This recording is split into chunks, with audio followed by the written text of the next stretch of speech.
Dado que os homens se tinham pervertido na irracionalidade e que a impostura dos falsos deuses propagava por toda parte sua sombra, eclipsando o conhecimento do verdadeiro Deus, que haveria de fazer o Senhor? Guardar silêncio frente à situação e deixar os homens iludidos, ignorando seu Deus? Mas então, para que houvera criado o homem à sua imagem? Ocorria simplesmente tê-lo criado sem razão, ou, do contrário, não o deixar viver a vida dos irracionais. Para que lhes houvera também comunicado desde o início a noção de Deus, se agora não se mostravam dignos de a receber? Melhor fora não a ter conferido no princípio, pois que glória advém para o Criador se os homens, suas criaturas, não o adoram e até pensam ser feitos por algum outro. Ele teria os criado para outros. Um rei, mesmo humano, não permite que suas cidades se entreguem a estranhos e se submetam a eles. Adverte os súditos, envia-lhes mensageiros e, se necessário, vai em pessoa tentar comovê-los, unicamente para evitar que sirvam a senhor alheio e se inutilize a obra sua. Com mais razão, Deus não se apiedaria da criatura a fim de evitar que errasse longe de si e fosse servir a fantasmas inexistentes? Tanto mais que tal erro seria causa de ruína para o ser que um dia participou da imagem de Deus. Que haveria, pois, de fazer o Senhor, senão renovar o que era nos homens a divina imagem, a fim de por ela chegarem ao seu conhecimento? Mas como se realizaria isto de outro modo que não pela presença da própria imagem de Deus, nosso Salvador Jesus Cristo? Sim, a coisa não seria realizável jamais por homens, pois também foram criados segundo a imagem, nem por anjos, que não são em si mesmos imagens. Veio, pois, o próprio Verbo de Deus, imagem do Pai, a fim de recriar o homem segundo a divina imagem. E se esta obra não se podia fazer sem destruição, sem a corrupção da morte, convinha que ele assumisse um corpo mortal, para nele destruir a morte e renovar os homens segundo a divina imagem. Com vistas a tal obra, nenhum outro se credenciava mais que a própria imagem do Pai.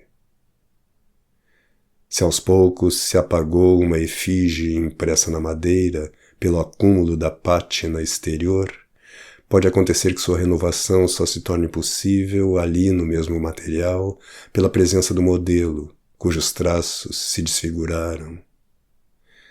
Não se irá recusar o material onde a figura fora antes impressa, mas se procurará compor nova imagem. Da mesma forma, o Filho Santíssimo do Pai Celeste, sendo a imagem do Pai, veio até nossa região, visando renovar o homem criado segundo seu modelo, visando remir os pecados daquele que estava perdido, a fim de reencontrá-lo, conforme as palavras da Escritura. Eu vim para encontrar e salvar o que estava perdido.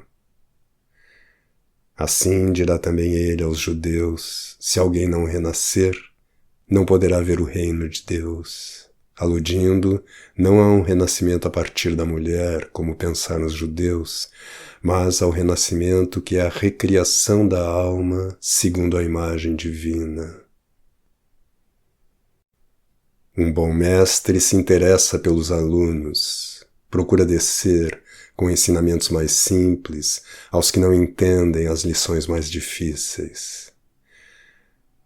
Assim também faz o Verbo de Deus, conforme Paulo. Já que o mundo, com sua sabedoria, não chegou a conhecer a Deus na sabedoria divina, aprove a Deus salvar os que creem pela loucura de sua mensagem.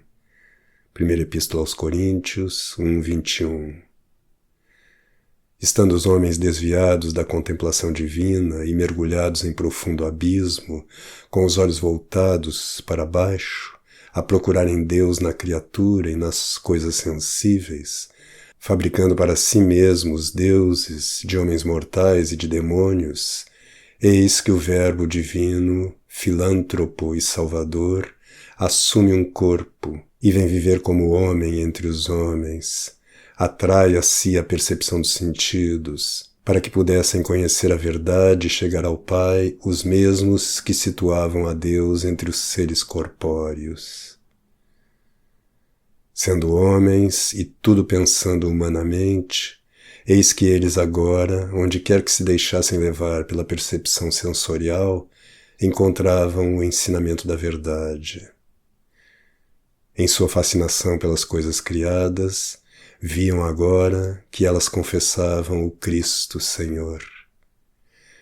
Em sua admiração pelos homens, que os levava a deificá-los, viam agora as obras do Salvador e percebiam que só ele, entre os humanos, é Filho de Deus, não havendo em parte alguma obras comparáveis às do Verbo divino.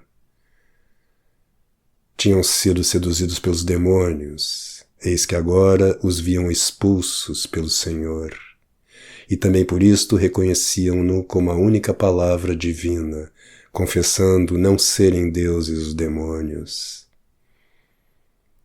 Tinham sido obcecados pelo pensamento nos mortos, a ponto de renderem culto aos heróis, divinizados pelos poetas. Eis, porém, que agora viam a ressurreição do Salvador e reconheciam a precedente ilusão, passando a atestar que o único verdadeiro Senhor é o Verbo de Deus, dominador da morte. Foi para a obtenção desse resultado que ele apareceu como homem, e morreu e ressuscitou. Através de suas obras, fez empalidecerem as obras de quaisquer outros homens, podendo assim todos atrair a seu verdadeiro Pai, consoante a palavra: eu vim salvar e encontrar o que estava perdido. Uma vez que o espírito humano caíra no sensível, o Verbo se abaixou ao ponto de se tornar visível corporalmente para chamar a si os homens, atrair para si os sentidos deles. Viam-no humano, mas autor de obras superiores às humanas, persuadiam-se de que era o próprio Deus, o Verbo e a sabedoria do verdadeiro Deus. Confira-se o que diz Paulo: enraizados e fundados na caridade, possais compreender com todos os santos qual a largura, o comprimento, a altura e a profundidade. Conhecer, enfim, a caridade de Cristo, que ultrapassa todo conhecimento, a fim de vos tornardes cheios da plenitude de Deus. O Verbo se manifesta em toda parte, em cima e embaixo, na profundidade, na extensão, na altitude da criação e na humildade da encarnação, na profundeza dos nimbos, na largura do mundo. Tudo está cheio do conhecimento de Deus. E por isto mesmo ele não ofereceu, desde o primeiro momento de seu advento, seu sacrifício por nós, entregando o corpo à morte e ressuscitando-o. Assim, se teria tornado logo invisível. Mostrou-se visível, permaneceu longo tempo corporalmente, realizando obras e sinais que o fizessem conhecido não só como um homem, mas como o Verbo de Deus. Sob um e outro aspecto mostrava sua filantropia na encarnação. Fazia desaparecer a morte e nos renovava, revelando ao mesmo tempo, pelas mesmas obras, sua invisibilidade, levando-nos ao reconhecimento de que é o Verbo do Pai, o chefe e Rei do universo.